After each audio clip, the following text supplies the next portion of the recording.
What's good, everybody, and welcome back to the channel for another episode of our Oakland Athletics rebuild here on MLB The Show 23. We've got a little mini series here against the Dodgers, which we will be hopping into for this episode. They signed Shohei Ohtani in the offseason. Of course, he was in our division last year with the Angels, but switched over to the other team, maybe the more popular team in Los Angeles. Certainly the more successful, and I want to see him play with the Dodgers. He's arguably the best player in all of baseball, so I want to see him in his new threads here. He will be pitching this game, starting up against Ahmed Rosario very late on that high fastball, and he'll start his game with a strikeout. Lawrence Butler up next, and he just sneaks it past second baseman, and he'll get on base, going for two here. Close play, but he will make it. Maybe with a better throw he could have been out, but a double to start the day for Lawrence Butler. Next up is Ian Happ, once again late on the fastball. Two strikeouts and a hit so far for the A's, and we'll add a third strikeout here with Seth Brown. Oh boy. Me hitting against Ohtani doesn't look like it's going to be pretty in this game after one inning. Another reason I was wanting to play this game, other than facing Shohei Ohtani, was Dalton Jeffries. Despite being a pitcher in the 60s, he has the lowest ERA on the team this year. He's been pitching pretty well. This one gets hit hard by JD Martinez, will not leave the park. It's gonna bring a runner to home plate, and we will get a score. No outs yet in the game, so maybe he's been the best pitcher this year, but not the best start against the Dodgers, and they are a tough team to pitch against, obviously. Able to get Shohei Ohtani out, but Trace Thompson gets it through the gap, and that will be a second run allowed here, bottom of the first. Not the best start for Dalton Jeffries. Max Muncy up to the plate. Need one more out, and we get it. Circle change outside is chased by Muncy. So Dalton Jeffries allows two. 2-0 pitch for Ramon Laureano. It beams him right in the buns, and he will reach base, bringing up Brent Rooker with a full count pitch. 2 outs. He got a pitch. Very, very hittable. I wish I had that one back, but instead it goes right to first base, and we get another shutout inning from Ohtani. James Outman strikes out here. Bottom of the second. Get another strikeout here with Austin Barnes. So far, second inning going much better for Dalton Jeffries than the first did. Yasmani Grandal strikes out as well, striking out the side. You love to see the bounce back from Dalton Jeffries there after, not the strongest of starts. Langoliers up for Ohtani, and maybe a little bit of a questionable call there. You wouldn't think that the superstars like Ohtani are out here getting pinched, but they are, and Ahmed Rosario finds the gap. That puts the Langoliers in scoring position. No outs. I've had a bad habit of leaving runners on base. Lawrence Butler's been a clutch batter for us at times, but this time we'll strike out, bringing up Ian Happ, who has been our best player this year, I would say, at the plate. And this one gets down, and Lawrence Butler is waved home.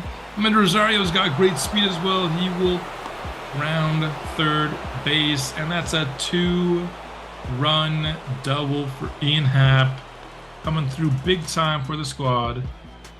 See, it's Seth Brown now up to bat, and he strikes out. It feels like almost every at bat is either a hit or a strikeout. Not a lot of ground outs. I mean, of course there have been some.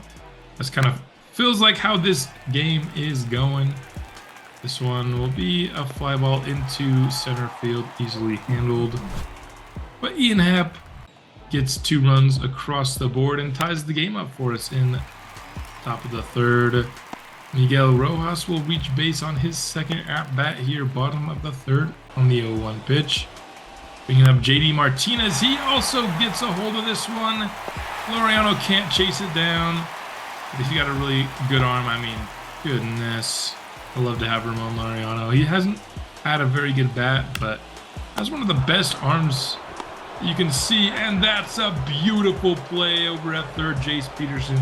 Speaking of good fielders, Jace Peterson certainly is that. And turns the nice double play. And then Shohei Ohtani up to bat. And Tony Camp goes for the force out at second base and able to get it. Retiring the Dodgers without any additional runs.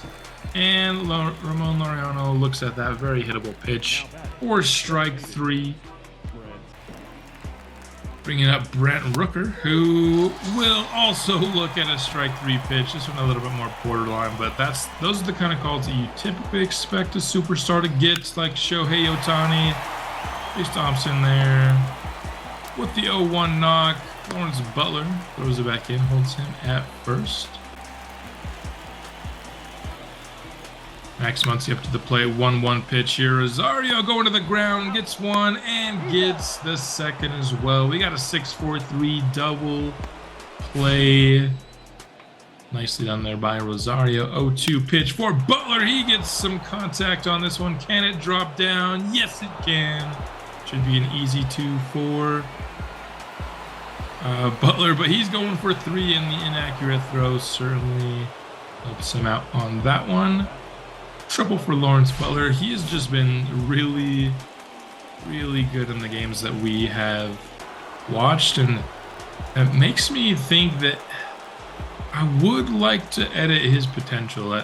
It's just seems so weird that he was already capped out to start this season, and he is consistently outplaying that potential as Ian Happ knocks in another run. He has all 3 runs batted in for this game and gives us the lead here, top of the 5th.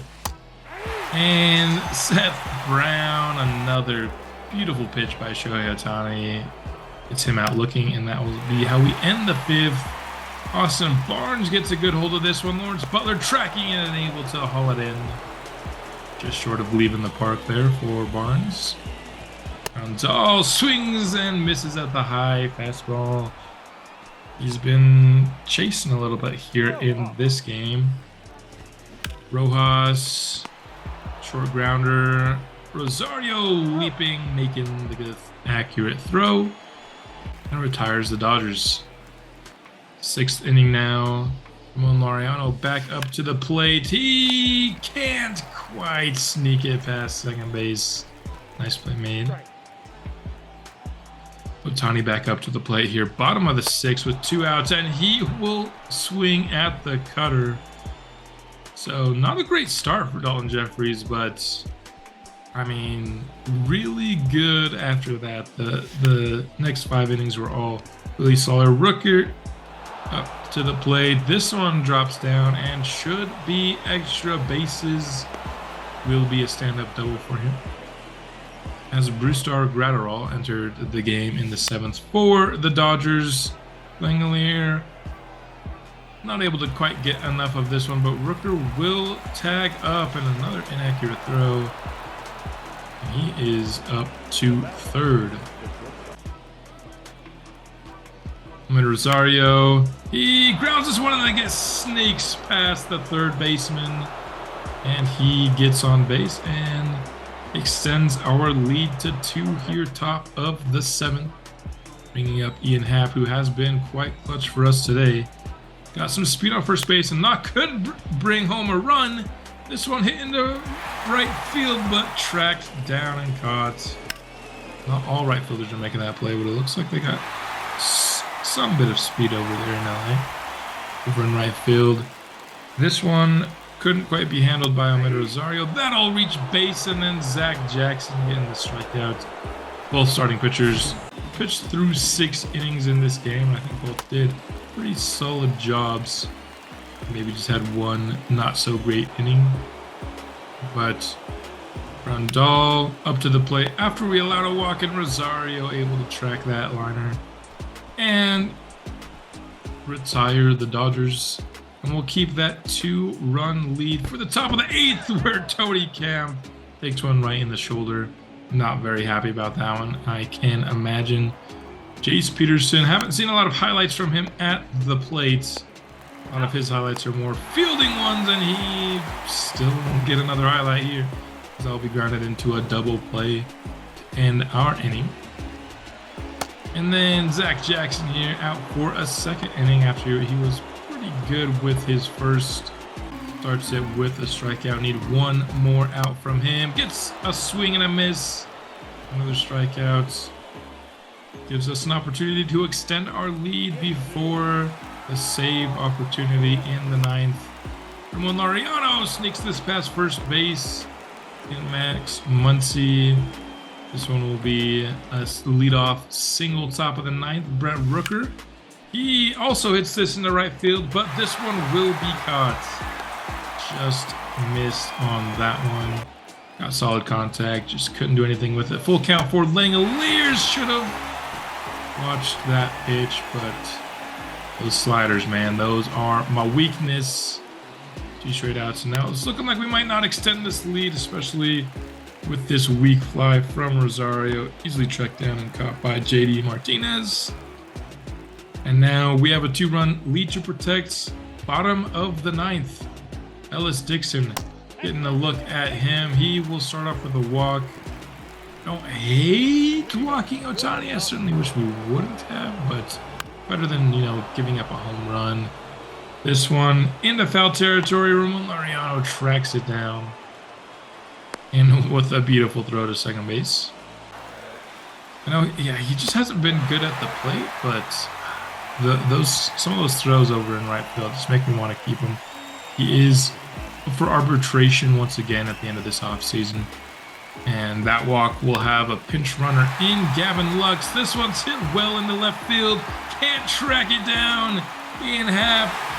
That's going to allow 2 runs to score. We have a blown save. Ian Happ made the effort. Just couldn't reel it in. And Dixon gets a strikeout there. And man in scoring position. We just can't allow another hit. But this one will drop down. And the Dodgers are going to get 3 runs in the bottom of the 9th to come back and win this game. I thought I was pretty confident in our ability to go out and win this one. Dixon was pretty terrible to pitch with. Of course, I only show a handful of pitches in the cut footage, but I was not impressed at all with his ability to pitch, so probably not going to keep him as the closer for this team. Zach Jackson, I think, has actually improved quite a bit over year 1. Maybe we put him there.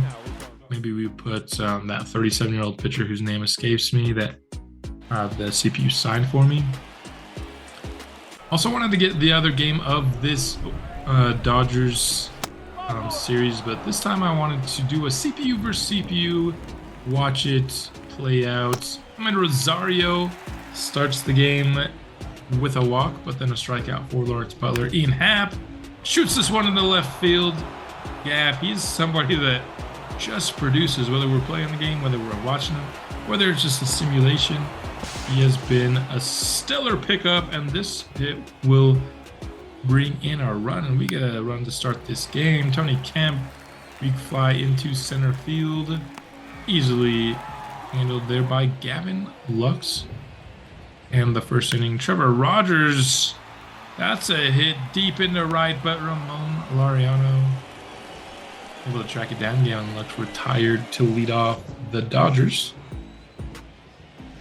And Trevor Rogers gets the ground ball, easily handled by Seth Brown, and so the Dodgers go down quietly. 1-0 lead through 1 inning for the Athletics. Jace Peterson up next to bat. Flies deep center field. Gavin Lux once again able to track it and retire our batter. And then Laureano finds a gap here.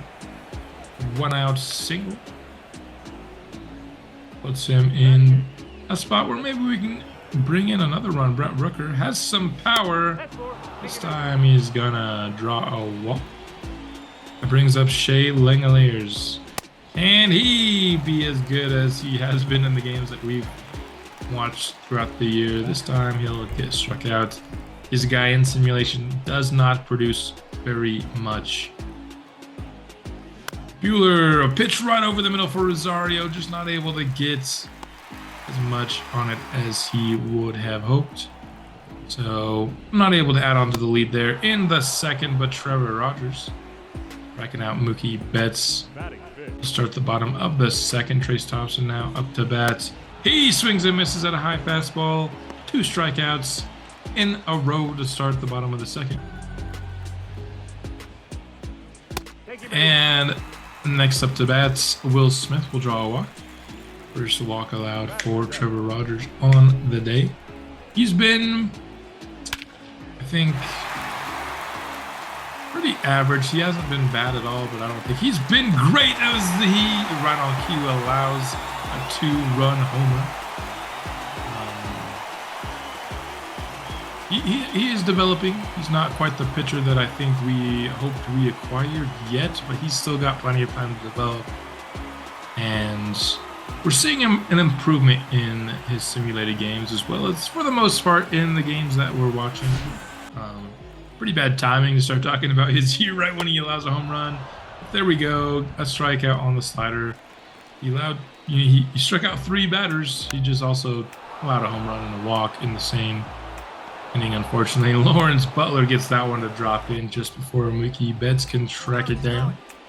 Seth Brown watches this pitch, and Lawrence Butler safely steals second base there. He's got some speed on him. He uses it to his advantage there. And this is a guy, once again, I feel like I need to establish maybe like some ground rules as to when I can increase a player's potential, but I think he certainly qualifies. He's just consistently good. Tony Kemp here, leaping, making the accurate throw. Almost looks like he was going to pull stuff right off the bag, but doesn't that time. Gavin Lux up to the bat. He gets this one to drop. Ian Happ throw this one into second base, but Lux will hold at first. 1-out single. And now we've got a little bit of a attempted steal, but Trevor Rogers was all over it, and we get Lux out. Now 2 outs, nobody on base. Vargas to Rosario, easily retired, and Dodgers not able to do anything with that hit. For these CPU versus CPU, I don't know if I'll do it every time, but sometimes I will simulate the middle 3 innings, just kind of depending on how long the first 3 innings were. Of course, when they're cut up, they're not going to be very long, but sometimes watching the whole thing can be kind of long. But no scores in the middle 3 innings, so we're still a 2-1 deficit here, top of the 7th. Langeliers strikes out. Butler up to the plate with 2 outs, draws a walk, continues to get on base, continues to make plays for this team. He is easily, I think, through the first season and a half, been our most pleasant surprise. Ian Happ is also in that conversation. This one flies out though, but he's definitely been somebody that, for the most part, has been really good for us.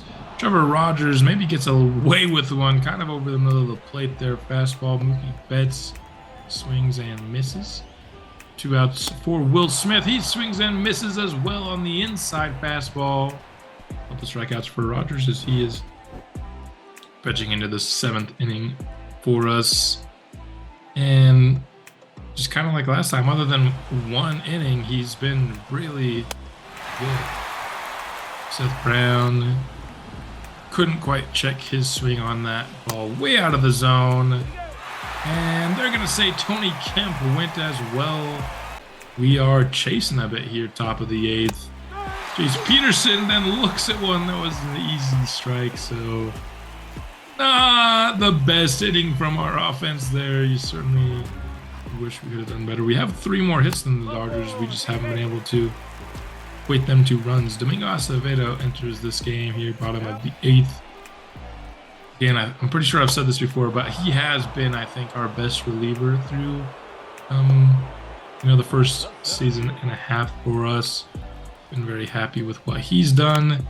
This one will be a weak grounder to Rosario. Flips it to Kemp for the force out. And we retire the Dodgers. They're not able to get any more hits on the board. We got one more chance to come out and take this lead back. Eric Hosmer enters the game at top of the 9th for us as a pinch hitter. He gets on base. Brent Rooker, 2-2 pitch. Gets this one to the shortstop, but Freeman can't make the catch. That'll be an error on the shortstop rather than Freeman at first base.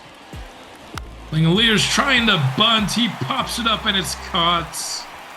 That was unfortunate. I can understand maybe the bunt in that situation. It's just, to get a pop out like that. Rosario then strikes out. Things not looking great, but Lawrence Butler is at the plate. 1-2 pitch. This one is hit, but an easily snagged ball by Gavin Lux. And the Dodgers will hold on for the victory. We got that run in the first inning and then 8 innings with nothing to show for them. So, wanted to get a series against the Dodgers, A, because they have Shohei Ohtani, and B, just to kind of show us facing off against the best team in baseball. They were 41-19 going into this series. Now they're 43-19. So, they're a really good team. Simulated the next couple of weeks. This is what they looked like. Simulated up to this Boston series. Maybe we'll check that out. Boston, hasn't quite been super great. Both of our minor league teams are doing really well up to this point, which is nice to see when our major league team is struggling so much. I remember us being 18-19 to start 2 episodes ago, so we have really, really fallen off here in the last 2 episodes, which, is a little bit unfortunate, but I also think is representative of our talent. But that's all I have for this episode. I'll be back soon with another, and I will see you then.